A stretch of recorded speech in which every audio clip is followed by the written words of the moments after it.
Good morning. I'm going to hit the record button on time today, and we are live. It's Monday morning, January 10th. Checking the mic. Check one, check two. How are you this morning? I'm a little bit surly. Surly would be a good word. A little bit, there's no muse today. There's no zest. Not sure why. Just woke up that way. Today's, well, there's really nothing that I saw on Google Trends that I really wanted to talk about.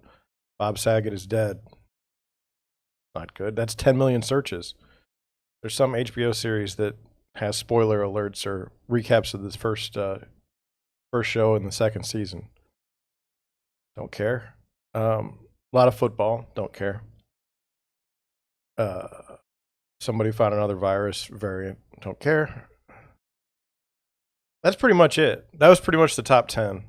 There was another show that I also don't know anything about and don't really want to learn. So, if that's not a good way to start off your Monday, I don't know what is. I've already tweeted this morning. I've already tweeted a lot, actually. But, that happens every day. I like on Twitter, like, we say Twitter is not real life, and, it isn't. But man, I get stuck. I get stuck on there, and it's like, is that real? Is that true? And then I do need to fix my website. If you ever look at my website and the same houses just show up, they're because I have something screwed up in the back end.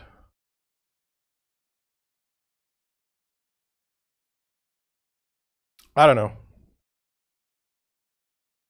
Thought that was a little more interesting than it was. My website gets a lot of views, not a lot of leads, and I don't know if that's because I'm a bad person or I'm a bad designer or everyone's like that. And it's kind of like a lot of things in real estate. People like to sell you lots of things, but none of them seem to work.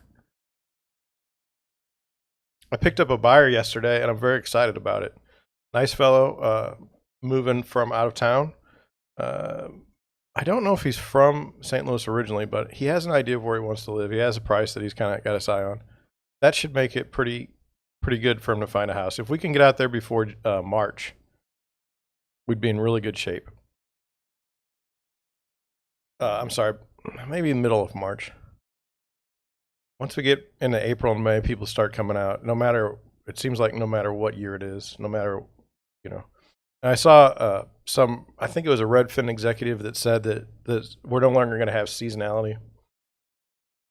It's always going to be busy, or it's always not going to be busy, or something like that. He's wrong. No one will ever call him out on his being wrong in the future. And you say, well, John, what about when you're wrong? I said, well, that's true. I'm wrong sometimes. If you bring it to my attention, I will. If you bring it to my attention, I will apologize or re-examine what I said.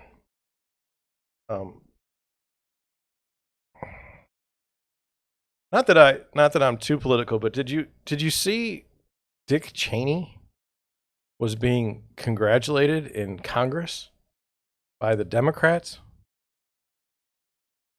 This is someone that went all out war with for years. And now because he's on their side, he's wonderful and loving and just a nice old grandpa type man. That tells you how fake politics is. And so the reason why I mentioned that is because, look, if I do a live stream an hour a day, every day, I'm not planning on doing my every day of the year, but that's 365 hours worth of content. Is there a chance that I'm going to misspeak? Yes. High chance that I'm going to misspeak. It's hard. Like for me, I loved talk radio when I was growing up. Okay. So I see this as an extension of talk radio. But the guys that did talk radio then and the guys that do talk radio now are just better at it than I am. Okay. But I don't want to talk about sports. I mean, I don't want to talk about some dude's groin injury. Like, how will it affect the game? Dude's got a groin injury. Will he play? This is not interesting to me. I'm just over it. I'm in this real estate space and it's very fascinating to me, but I haven't been able to I get frustrated because I'm not able to bring you the real estate game the way I want to. It's not necessarily a lack of budget. It's not necessarily a lack of time. It could be a lack of talent on my end. I'm trying to get better. But anyway, I expect I will misspeak. I will also tell you that the market changes. And you may you may think that's obvious, but depending on how my deals are going is usually how I judge how the market's going. It's like, it's intuition based on, experience. Can I be wrong? 100%. And if we do this long enough, are there going to be national issues in home buying and home selling that are going to change over time? Yeah, like I did a video last night on the podcast. I did a podcast that was about what was it about? My gosh, that's how old I'm getting. I know that the podcast is worth talking about, but I don't remember what the podcast was about. It was not one of my best. I'll tell you that much right now. I'm going to find it just because.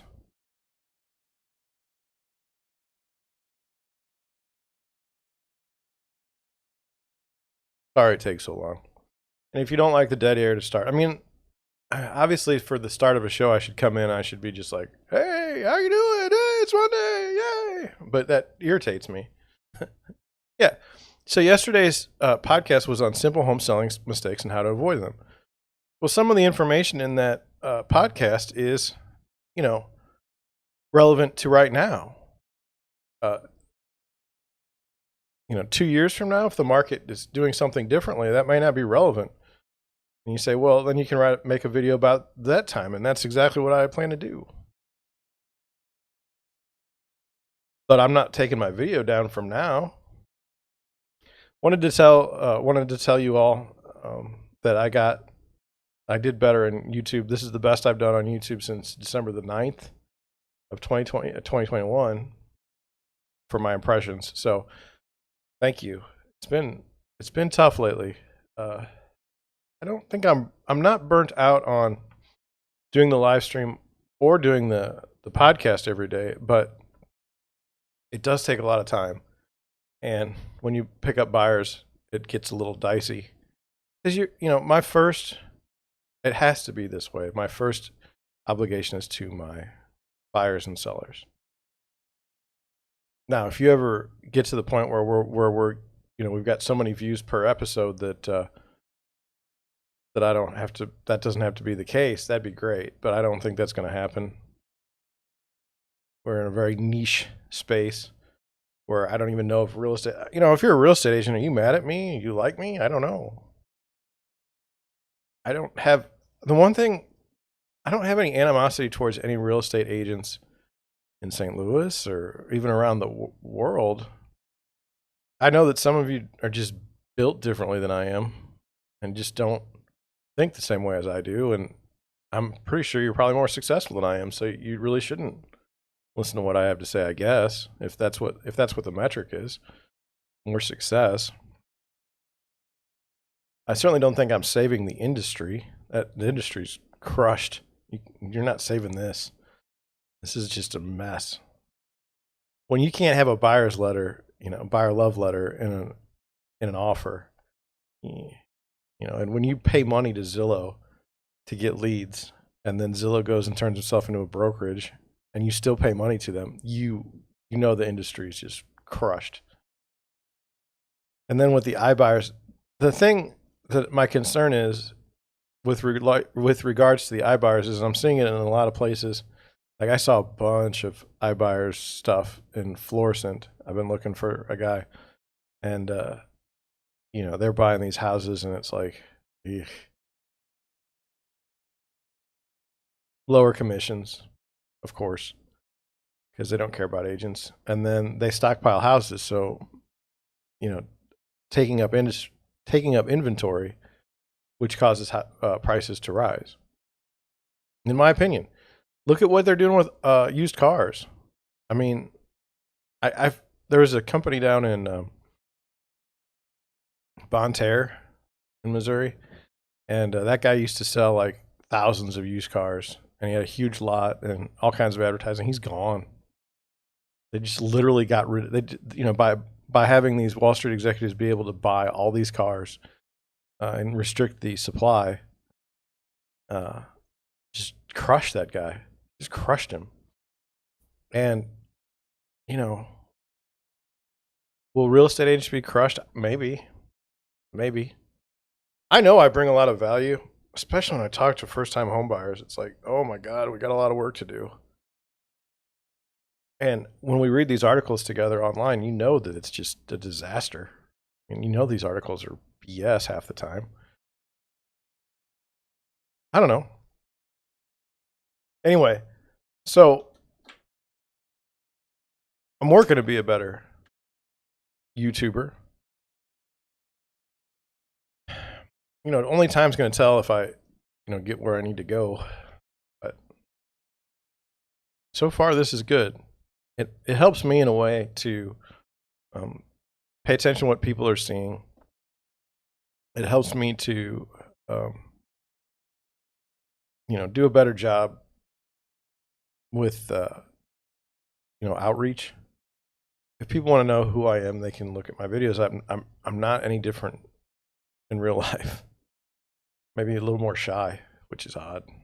Why would you broadcast to 2 billion people? Well, at least yesterday, 100 people saw my stuff. So why would you broadcast all those people if you were shy? That's part of the business. So anyway, I just wanted to just say that the way I normally set my articles today got all screwed up because I don't like to just pick from one single source. But as you know, I don't always get to everything every day. And I'm kind of afraid to get to everything because that would mean the next day is just going to be a nightmare finding relevant articles. So I move stuff around on the fly today, and I don't know if it's going to work. I don't know much. I'm just going to go over the listings like I normally do. So we know Google Trends is done. That's part of the format of the show. I got nothing on Google Trends. So now we're going to go to listings. We're going to go to Portland, Oregon. I don't know anything about Portland, Oregon. I've never been able to go there or visit. I saw the riots. That was in downtown Portland. But I have nothing more than that. So I thought we should take a look at the real estate, like I would say Pacific Northwest. Maybe it's going to be similar to Seattle. I don't want to offend people, in Portland that hate Seattle. That's where I'm at. Let's take a look. First house, new construction, don't care. Not going to pay attention. 12 million. Let them enjoy it. This is an $8 million home. 4 bedrooms, 5.5 baths, 7,286 square feet, but it's on 78.82 acres. Now that is something. Let's take a look. It's been on the market 234 days. Got a 5-car garage. I think we need to see more garages for some of these houses. I mean, a 2-car garage in Boston, okay, that makes sense for 10 million, but you're out in the middle of other spaces. Maybe a 4-car garage is a minimum. Let's look at the property history. I mean, listed in 2021, so not bad. Sold for 1.46 million in 2002. Listed, and they've done a $2 million price change. House was built in 1980. Let's see the property details. The Westwind Residence is a one-of-a-kind opportunity, an architecture sculpture set on 79 acres amidst a breathtaking natural setting. Designed by one of the 20th century's most acclaimed architects, Pietro Belluschi. Now, see, I never knew he's acclaimed, and I have no idea who he was. This mid-century modern house is perched on a hillside amidst lush gardens and fruit trees. Panoramic views west through the house, floor to ceiling glass, and from its outdoor pool. This lush oasis. Did we get 2 lushes? No. Lush oasis. Oh yeah, 2 amidst lush gardens and lush oasis, with scarcely a neighbor in sight, an adjacent pool house and greenhouse. Isn't a sentence. 32 pictures, $8 million. When someone that wants to sell a $300,000 house tells me they need 100 pictures, I look at them like they're got a horn growing out of their head. Why would you need that? So I mean, that's beautiful, right? That's worth a picture in the front.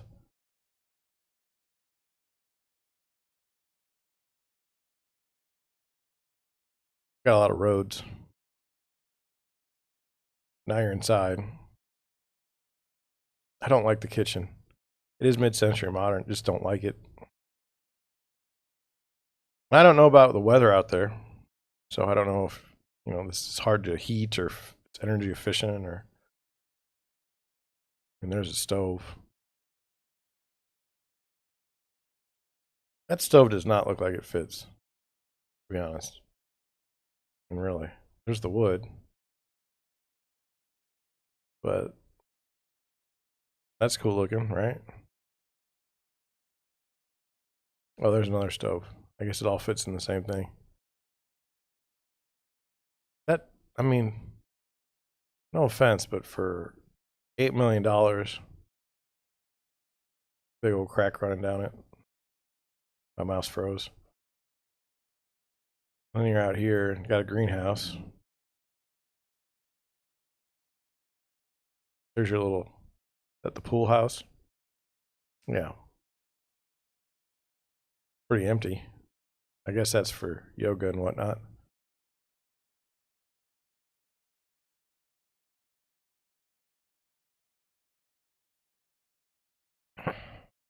I mean, where did you come up? Ooh. Where did you come up with this price? I don't know. But anyway, I thought that was a decent house. Something different.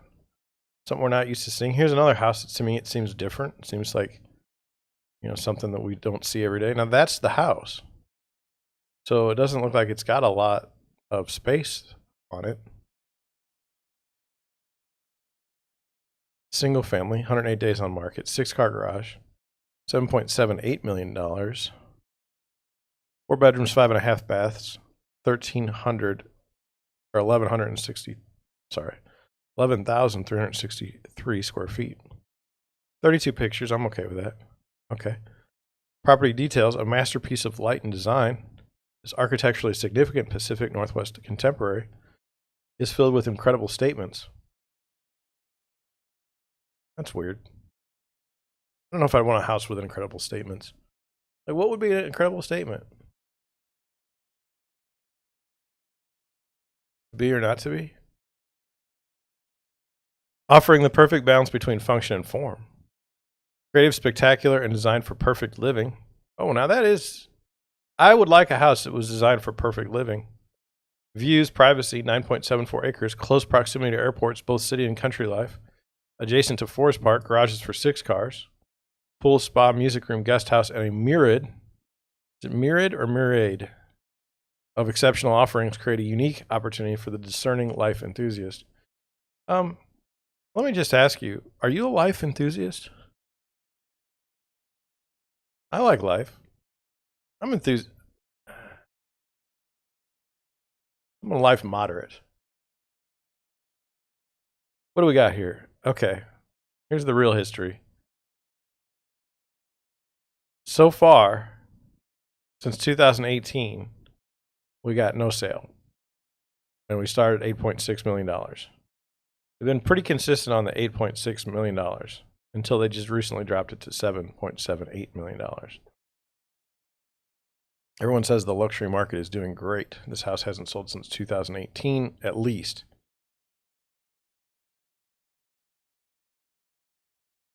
I mean, that's nice, right? Nobody argues that. That's weird. I don't want some dude sitting in my, or some gal sitting in my room like that. That's just strange. Yeah, I don't like that. Nice. It's contemporary, right? People like contemporary houses. I mean, I don't need these people in the house. That's just weird. Kind of creepy. That kitchen is not beneficial for me. Anyway. I mean, you get nice views. A pizza oven? A wood pizza oven? I mean, I like the glass. You're never going to get me to say something, but I don't really like people sculptures. And so far, we've not seen the front of the house. Like one picture of the front. Or where these garages are. We're 16 pictures in. Is that a pool? Or is that like, I don't even know what that is. It's got to be a pool because you can go in it. But then there's these nice furniture pieces. Is this plastic? Drum set? I guess that's the music room. I mean, that's the front.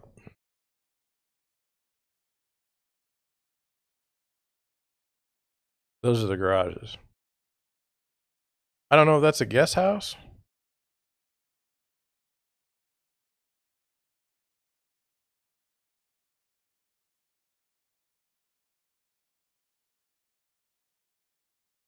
I mean, I guess. Yes.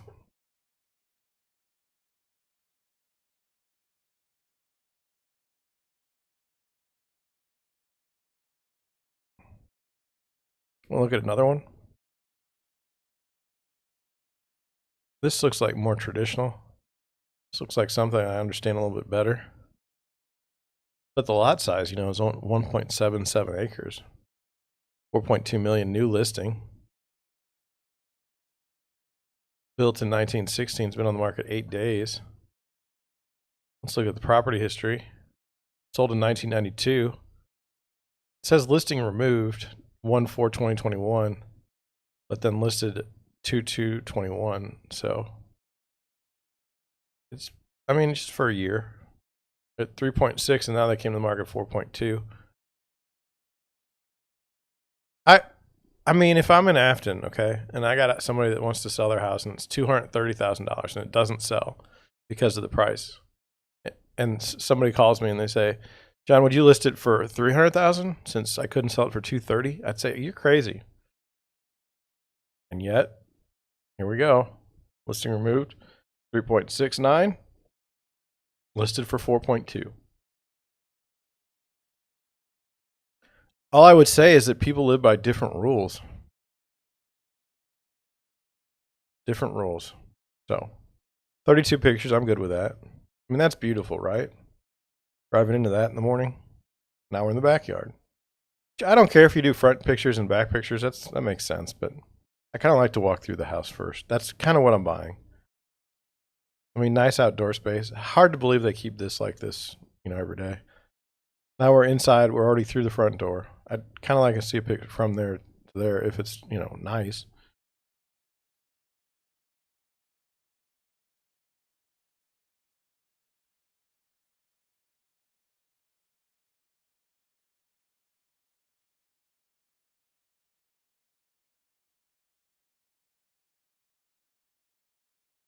I mean,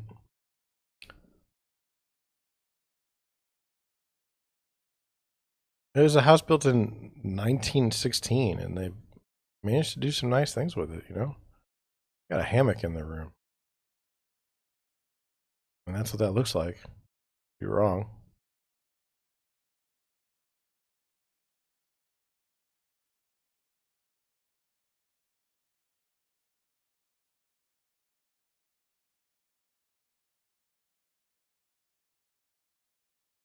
I mean, exquisite gardens.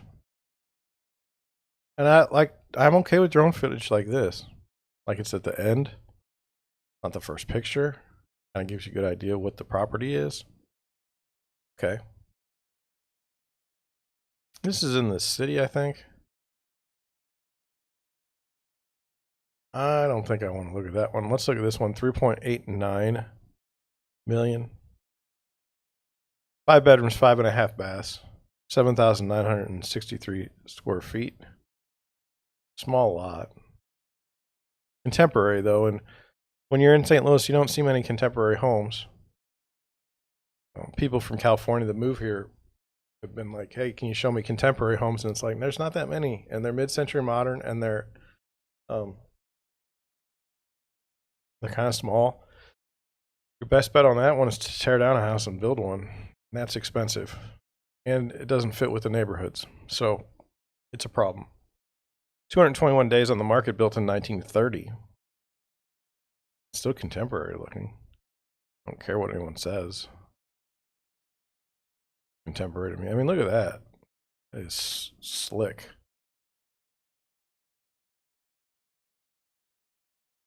What that picture is. We're not doing pictures now. Okay, here we go.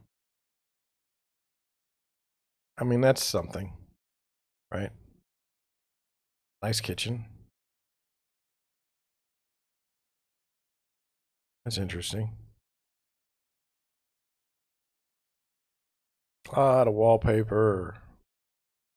But everything kind of goes. It's nice. I don't know what the problem is with the pictures. It's not. We're just not doing well.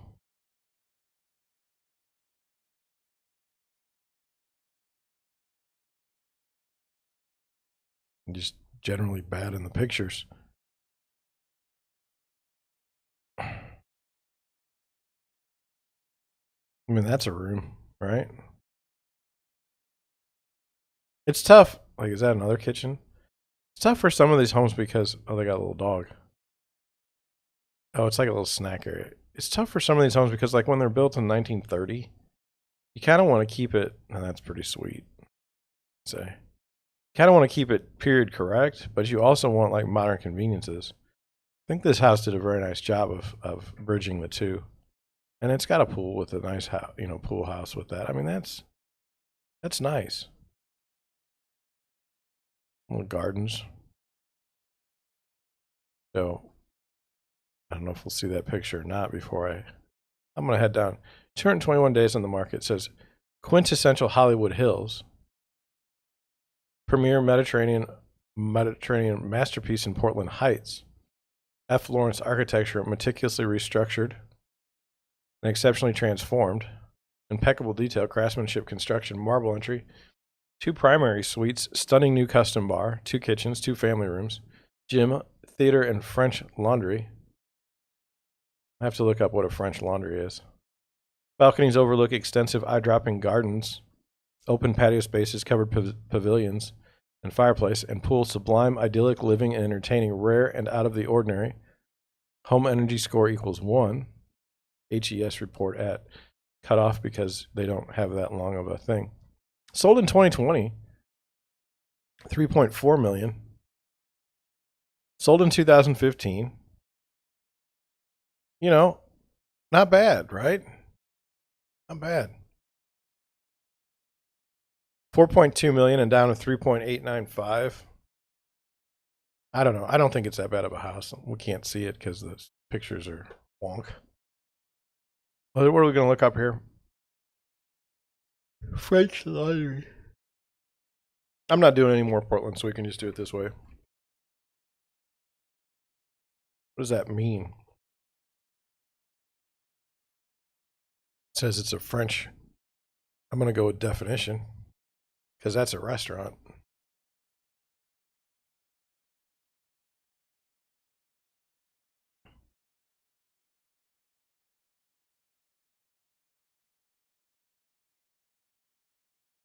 So DuckDuckGo is just terrible. No offense to them, but it's like, I'd like to just know what it is. Let's see if I can get a definition.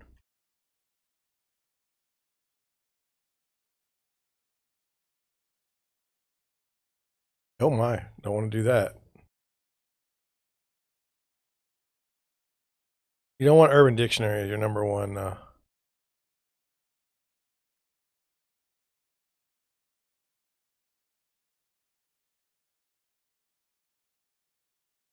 You don't want that as the number one thing. I mean, it's a restaurant. We get it. But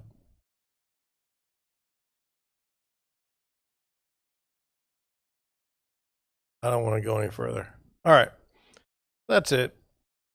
Trying to stay family friendly. Let's go to something else. We're out of the houses now. I was talking about this the other day. Is Magnolia Network, the rebranding. I'm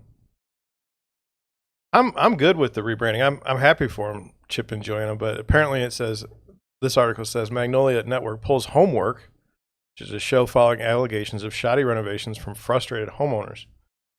So how much frustration do you have to get a show pulled off the air? It says Homework, an original series produced for Chip and Joanna Gaines Network, has been pulled from the schedule after homeowners who were featured on the show complained of frustrating experiences with the hosts and shoddy workmanship on behalf of the production's contractors. Several homeowners have come forward in recent days to claim that they were either misled about the renovation projects, some of which ended up over budget, unfinished, or poorly executed.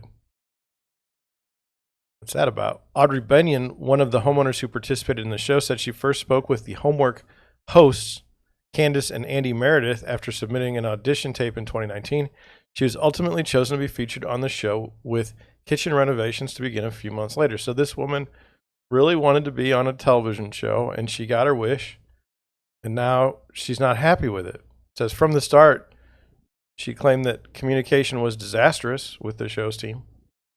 She also alleged that Candace suggested making unneeded and ultimately detrimental choices like removing an egress point that was required by code and creating a drainage problem by attempting to install a deck to fix the egress problem. She also claims they hired an uninsured and unlicensed workers.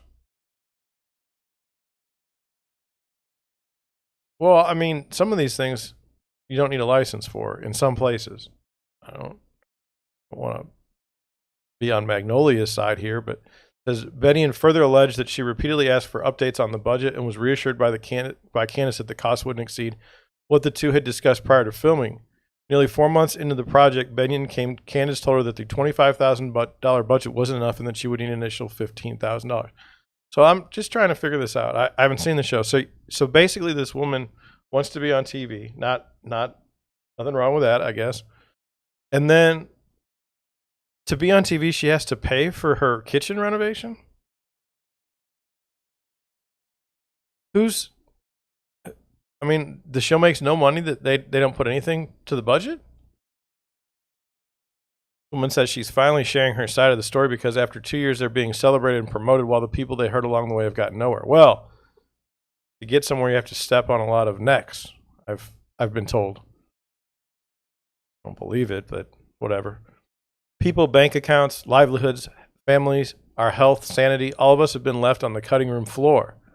We're speaking up to protect the potential future victims from their dangerous pattern of behavior.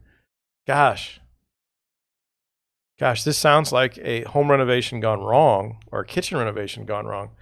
Your health and your sanity over that, I mean, I'm sure it's bad, but you're $35,000 in on a kitchen, about 40. That's not really that expensive anymore. Okay, so it says at least 2 other clients have come forward. Now, clients of whom? Clients of the television show? Clients of the home renovation expert? I don't understand. Less than flattering accounts of their time filming, including this woman who claims that she and her husband were told the work to their home would only take 3 to 4 weeks. The work instead lasted for months, during which time a contractor fell through the floor into the basement of the home where Tisha and her family were living during renovations. So now this is just me, having worked in construction before. Here I'm busting my behind for pay to fix your house up, and I fall through the floor and maybe die. Okay? And that's a problem for you. My death in your house is a problem for you. Or injury, severe injury. Seems kind of selfish. I'm just saying, where Tisha and her family were living during renovations, around 8 to 10 weeks, Holly said they were told their $45,000 budget wasn't enough and an additional $35,000 to $40,000 was needed to finish the work. So what's going on here? You've got a television show. Who's getting the money for the television show? It's not the people that are doing the work or getting the work done on their house. What is your minute, like, Why would you agree to be on television for free? Why would you agree to have your house remodeled or your kitchen remodeled and then pay for it on a television show? To say it was an awful emotion would be an understatement. 2 years later, talking about it makes me sick and brings tears to my eye. Well, I just don't understand. It's like, hey, we're going to be in a TV show, so you're going to fix our kitchen, right? No, no, no. You're going to pay for it, and we're going to film it. A third woman said on Instagram, Instagram's the hot place for complaints about Homework, the show. She and her husband wired $50,000 to the Merediths, but requested it back after work was delayed for a month. They were ultimately refunded $14,000 of their $50,000 deposit and have hired an attorney to collect the rest. Well, your money's going to go in attorney's fees. Meredith have since shared a lengthy response to the allegations on social media, claiming there's more to these stories than what the homeowners are sharing. Okay. We've seen stories that have been circulating, although we cannot speak for anyone but ourselves. We can say that we've always tried to give everything we have. I don't really think you've given everything you have to make everyone we work with happy if they're all paying for their own work. So we will never take away their truth and how they are feeling. We can only say that there are two sides to every story, and while we chose not to go public with our truth because we know how hurtful this feels, with everyone hurt, we understand that only hearing one side can paint a negative picture. Full statement posted somewhere. I'm not going to it. Allison Page, who's the president of Magnolia Network, has since confirmed Homework will be removed from Magnolia's schedule amid an investigation. What are we investigating? And if you find out that they're true, I mean, have you seen the complaints for Chip and Joanna Gaines' show? It seems like people complain a lot with home improvements. It's worth noting, however, that not everyone came forward this week was critical. On Instagram, another woman gushed about the job they did building her a reading college. They did beautiful work on the project, despite it taking longer than expected. Seems a bit, iffy. Seems a bit iffy.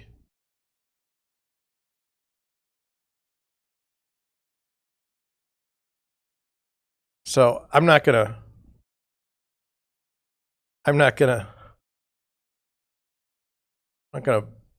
take a shot at Chip and Joanna today.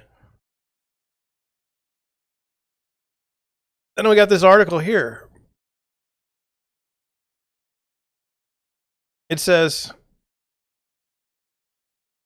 10 things real estate agents want to see. And I see this comment, and it's true. It almost went really south really quick. Family show, 9 o'clock in the morning on a weekday. And I almost got stuck in the Urban Dictionary. Yikes. So 10 things more real estate agents want to see more of in 2022. Well, I don't want to see anything. I'm a real estate agent, and I don't understand this. It says now trending is created independently by our editorial team and generously underwritten by Target. So Target paid for this. I don't shop at Target. My wife does. Here we go. 'Tis the season to put together wish lists, so I thought I'd pose the question to real estate agents. What do you hope to see more of in 2022? More inventory is high on their wish list, but so too are trends like rethinking how we tour homes and use garages. Wow. Here are the real estate trends they're hoping to emerge or pick up more traction in the upcoming year. 3D tours. I do 3D tours on all my listings. I haven't had a listing in a while, so you probably don't know that. But now, I don't understand why I have them already. Since the emergence of COVID, we've embraced elaborate property websites that go far beyond a few listing photos. Now they have complete floor plans and 3D video tours. I have that. We did this because many people were submitting offers on homes without even seeing them in person. That's dumb. Don't ever do that. A real estate advisor with Compass in the San Francisco Bay Area. We needed tools to help buyers get a real feel for living in the home without stepping foot in it. She hopes this trend continues because it's a great method for buyers to pre-screen properties. This way they can only see homes in person that seem like a good fit for them. This doesn't make any sense. they can only go see homes in person that seem like a good fit for them. Do they not realize that we can rig 3D tours just like we rig pictures? I don't understand. More inventory. Well, yeah, everybody would like more inventory. I don't need to read that. I'd like more inventory. I'd like my buyers not to feel crushed when they put an offer in on a house and there were 17 other offers. And we get an email that says like, yeah, thank you for submitting your offer. We're not taking it. Pre-sale inspections. Oh, this is interesting. In this fast-paced market, it's becoming more normal for sellers to provide property inspection reports prior to going on the open market. This is great for sellers because buyers are able to write offers that are not contingent upon further property inspections. This can potentially be a good compromise as real estate agents advise against waiving a property inspection altogether in an attempt to help your offer stand out. You want to know about any imminent or past due repairs. Pre-sale inspections can also help the seller know that the buyer is not going to come back and want a credit based on something they found on the inspection or back out of the deal altogether because everything is out in the open from the onset. So, I once told my realtor broker friend, Robert, I said, hey man, we can do pre-sale inspections. He said, why would you want to do that, John? I said, well, that way my sellers aren't surprised by something that comes up in the inspection. He's like, yeah, and they'd also have to disclose that. I said, what do you mean? Well, if they know something about a house that's bad, they have to disclose it. What do you think is going to happen? Somebody might not be able to, put the house at the right price. And really, what prevents? So I have seen a pre-sale inspection on one house, and the house had issues. It was like sinking in the foundation. It was sinking in the ground. And it was cracked, and they did a inspection by a quote unquote reputable home inspector. I've had houses where we've had inspections done, like where I'm representing the seller. The inspection comes back from the buyer and they bail. And so we use that inspection for the new buyers if they want it. And they're still free to get another inspection if they want to, that's fine. Myself, I don't know that I would trust any inspector because if I'm on the selling side, then I don't want the most rigorous inspection. And you say, well, everyone's an expert and they're getting paid for it, so they'll be professional. Well, that's not living in the world that I'm living in. It's not living in the world I'm living in. So, no, not gonna go on and say I really want pre-sale inspections. Cozy over curated. Oh, this ought to be good. She's starting to take note of a new emphasis on soft and cozy spaces, like a padded room, perhaps. It's no surprise that in 2021, everybody was talking about oh boy, if everyone was talking about it and I don't know what it is, I feel bad. I would look that up, but based on my last researching of the term, I'm not going to do that again today. And how they could make rooms more cozy. I see a lot of listings now that have less than perfect beds on purpose. And I think this is a great trend. Hopefully it continues to 2022. I'm afraid to look it up, but because I care, copy that bad boy, go over here. We'll Google that. Because I don't know what it's talking about. If it comes up bad, I apologize ahead of time. A quality of coziness and comfortable conviviality that engenders a feeling of contentment or well-being, regarded as defining characteristic of Danish culture. The year of whatever you say, this is from 2016 and this is 2022. And we've all talked about this trend this past year, 2021. I think this is cultural appropriation. I don't want to have anything to do with it. Oh boy. More ADUs and rethinking garages.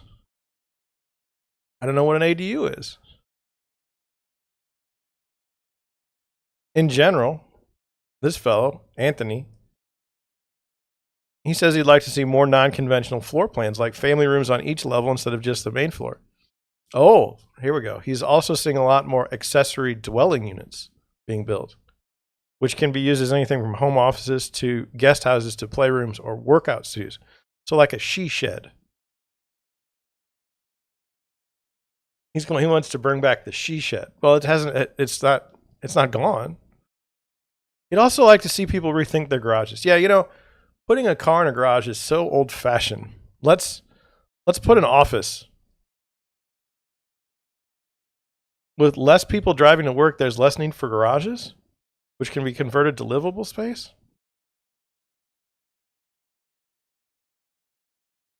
What is that?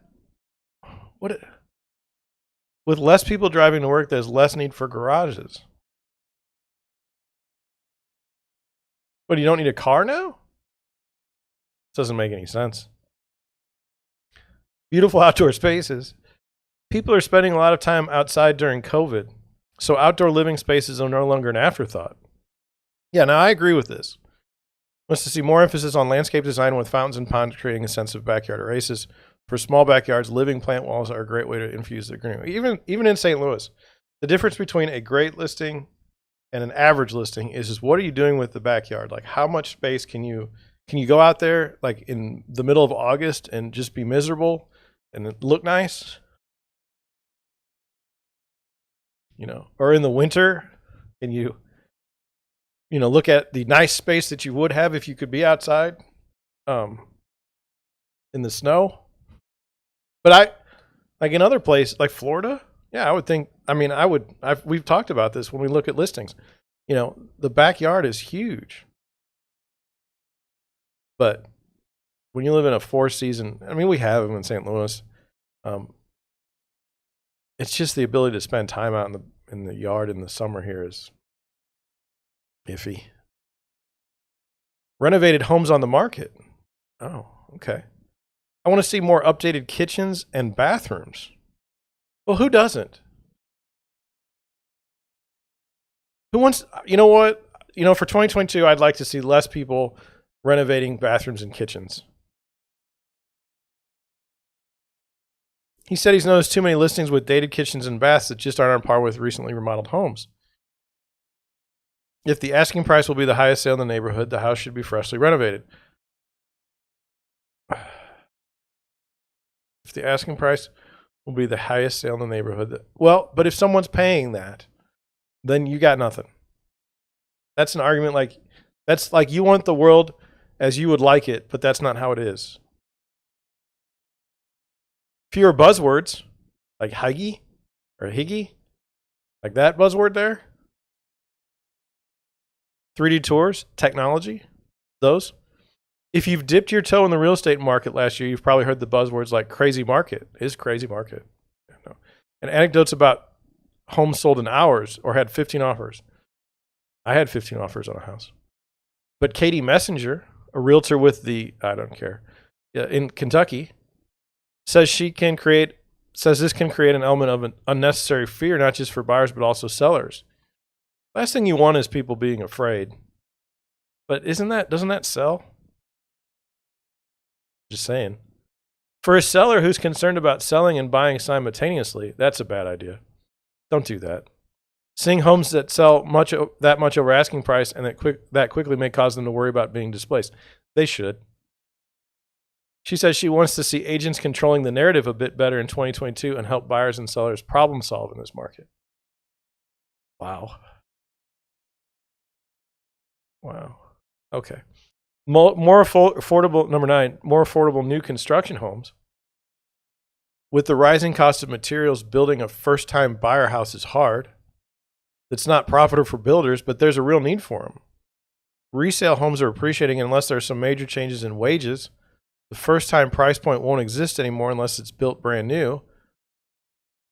This would require builders to find a way to build in the $175,000 to $250,000 price range, as opposed to focusing just on custom builds and larger. Well, they're going to go where the profit is.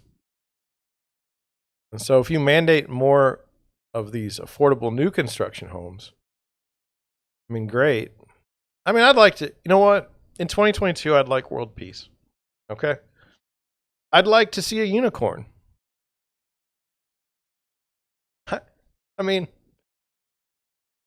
And why do we have to have more affordable new construction homes? Why can't we just have more affordable homes in general? right? Right? Imagine all the people.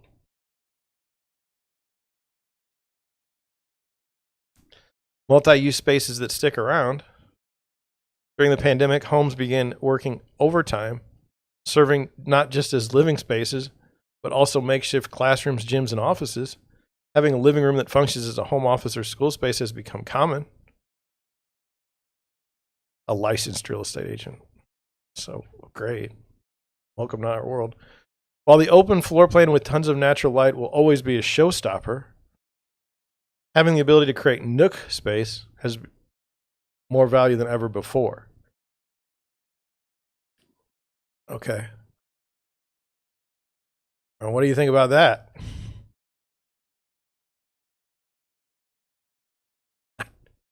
I don't know. I don't know what I want. I'd like to see, you know what I'd like to do? I'd like to put put an offer in on a house and actually get it from my buyer. That's what I'd like. And I'd like to not have to overbid by some stupid number. That's what I'd like. And I was showing a house in Fenton on Saturday, and they priced it $30,000 below asking, like below the value of the house. And it was like, I've never seen anything like it. There was like 17 people there at all times. You know, different buyers. And, you know, many of those people couldn't afford the house at the price that it was listed at. And then what it's actually going to sell at, I mean, you're just going to crush those people. I just think that's mean. That's what I think of that. Okay, let's go to another one. 10 items every home should have on hand. Well, this ought to be good, right? Life is full of the unexpected. Whether for safety reasons, emergencies, or simply prepared for surprises, home economists suggest every homeowner should keep these items on hand. Really? A home economist? What that is? First aid kits. Yes, I agree with that. Power outage basics. Good flashlights. Now, how many of you, I know I'm 44, how many of you have a flashlight in your house? Or you just use your phone? It says also good to keep on hand are bottled water, candles, and canned food. My wife has plenty of candles. I don't think we'll ever have a problem there. Fire extinguishers. Do you have a fire extinguisher? Keep one in the kitchen, in the garage, and in the second story of your home if you have one, and prepared no matter where a fire may start. My neighbor, not funny story, my neighbor, his house caught on fire. That thing went up in flames so fast and was so intense that your little fire extinguisher isn't going to fix the problem. I mean, it was bad. But whatever. Whistles.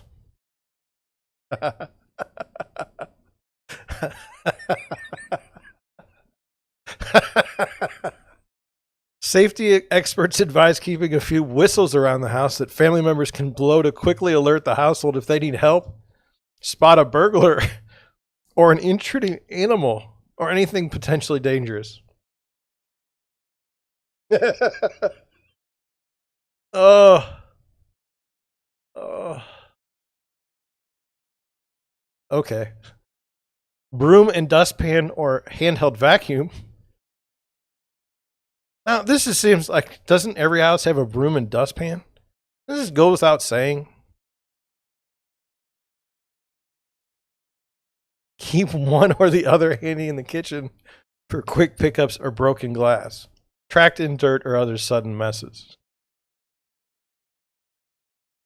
I don't know about that. What if Fido has an accident on the floor? You don't want a broom and dustpan. That's not going to help. Maybe you give your kid a whistle so he can, or she, either one can blow the whistle when Fido makes a mess so you can clean it. Stainless steel mixing bowls. A set of 4 in nested sizes or similar set of clear glass bowls ensure you have the right size bowl for any mixing or storing need.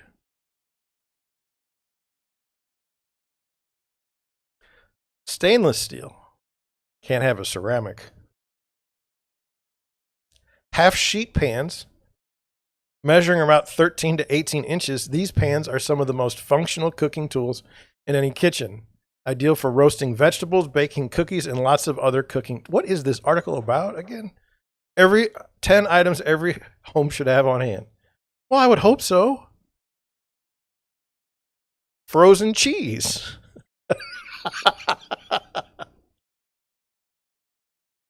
Keeping some brie, blue cheese, or cheddar in the freezer prepares you for spur-of-the-moment entertaining. Frozen cheese defrosts fast with little or no loss of quality and pairs well with crackers, fruit, or cut up veggies.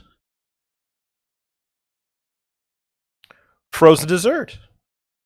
Similarly, keeping a pound cake, ice cream, or fancy cookies in the freezer means you'll never get caught off guard when last-minute guests show up. Guest basket. A basket holding a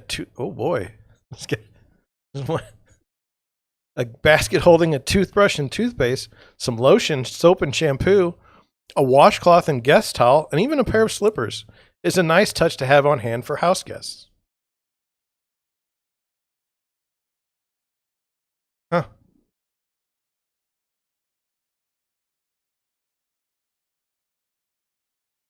There's a elephant in the room. Every 10 items every home should have on hand. I'll let you think about it. If you think about the whistles one, and then what might one homeowner have instead of a whistle in case there's a burglar or an intruding animal or anything potentially dangerous? Just let you figure that out.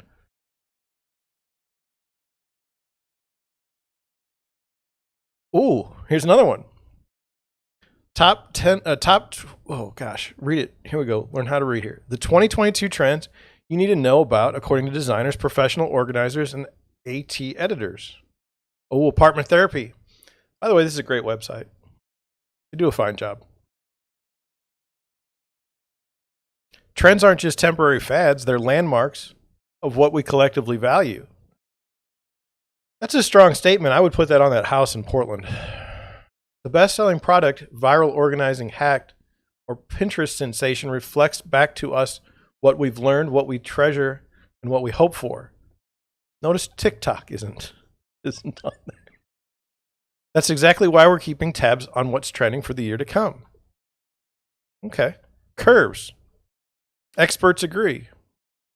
Curvy everything is going to blow up in 2022. So say hello to all these squiggly, wiggly, wavy silhouettes. Okay. Oh, God. Right now, recovering from the global health crisis and economic strain, people want to be embraced by the furniture. If my couch comes and hugs me, we're gonna talk. Lighting and fabrics we interact with in our daily environment. She began noticing lines, arcs, and curves trending among both high-end and budget furniture vendors last fall, and says her customers are loving it.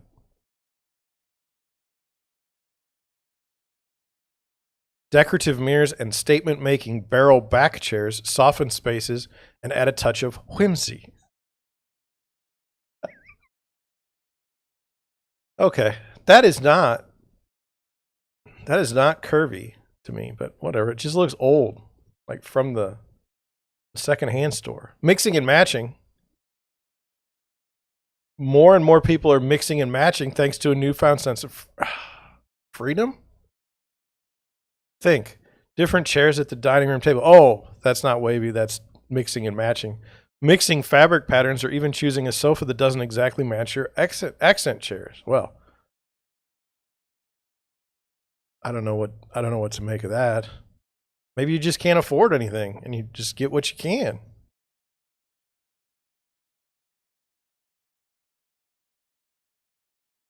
This lady, another interior designer, adds that lots of folks are also mixing and matching current furniture pieces with family heirlooms or antiques. You know what they say? Something old, something new. That would also be a great statement for that house in Portland. One of a kind. Danielle Blundell home director. It says people are feeling more comfortable commissioning custom pieces and spending more on art and one-of-a-kind objects.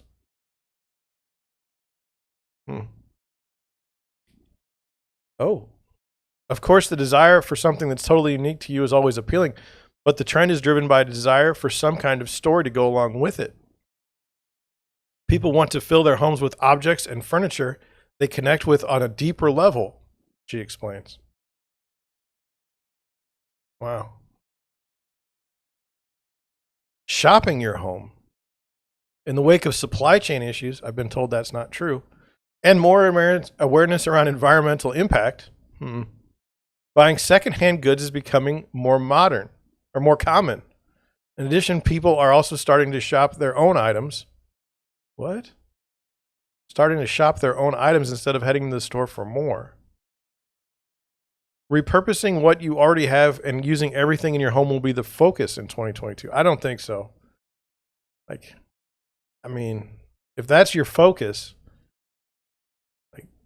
that's not going to go very well. Whether you rehab a dresser that's been collecting dust in your basement or reupholster a chair that needs a boost, upcycling is a simple way to make your home feel like you without breaking the bank or adding extra waste to landfills.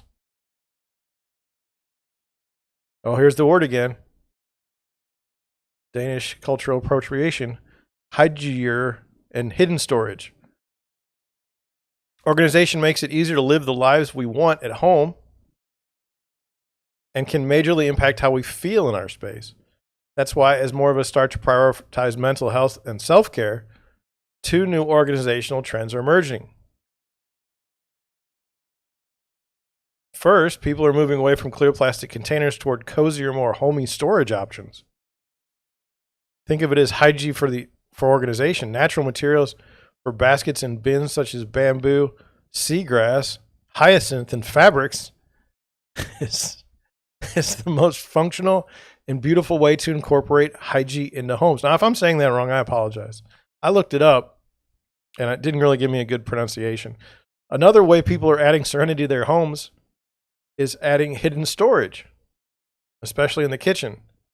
The new standard because people are yearning for a space that feels as calm as possible. Pull-out trash cans will be more popular, and they will be returned to closed cabinets as opposed to open shelves. The knife block will become the knife drawer, and the utensil drawer. Even the prized appliances like the KitchenAid will retreat behind a cabinet or appliance lift. These solutions help keep the space open, airy, and fresh while being no less practical or convenient. Yes, it is. It's impractical. If you lifted a KitchenAid, heavy. Leave that on the counter. Inside, outside. Last year's inclination to embrace outdoor living continues. The focus is on maximizing comfort. More homeowners are creating outdoor spaces that feel like they could be indoors, incorporating roomy, comfortable furniture, as well as elements that add light, heat, and protection from the elements. Essentially creating an outdoor living room. There have been major advances in outdoor materials in recent years. I'd say that's true. Add an outdoor fireplace, maybe a TV, and the line between indoors and outdoors, the line between indoors and out seemingly disappears. Okay. Accessory dwelling units. She sheds. We already talked about this. Quiet rooms. Ooh. Interior designer Rachel Cannon specializes in working with introverts, and she's been preaching the need for designated quiet room for a while. But now that's not a safe room, which we saw in that listing on Saturday. Pretty interesting. We're finally going to see it in 2022. We'll see this hybrid work scenario split between working from home and going to an office. This makes introverts feel like we aren't firmly rooted in either place, which is where a dedicated space for reconnecting to oneself amidst the chaos of every life comes in.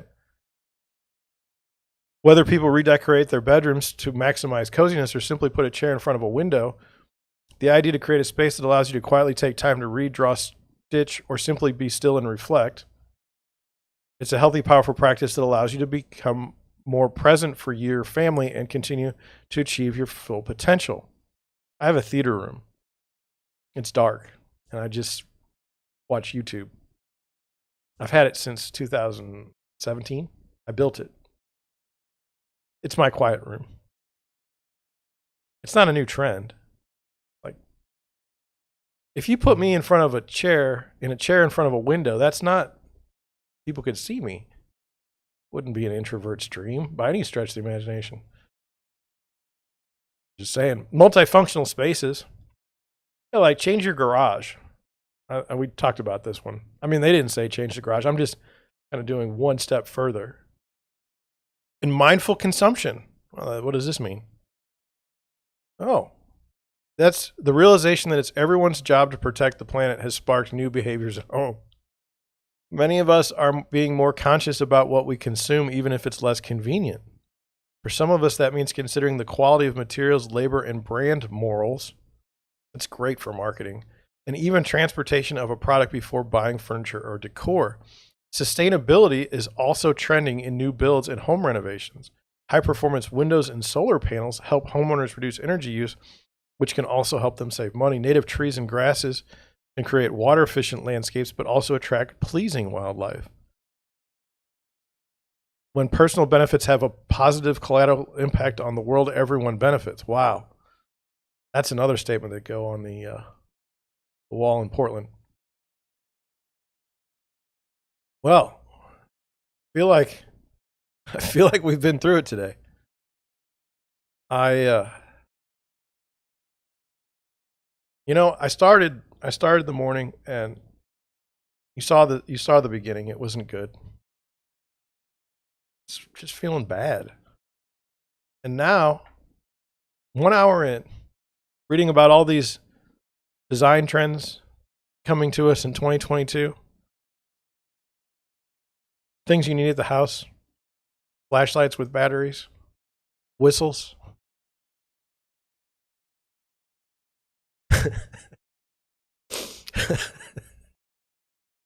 I just feel like I've learned a lot more about people in general, and that's okay. We'll be back tomorrow at 9. Hopefully you can join us. God only knows where we'll go. Hopefully not the Urban Dictionary again.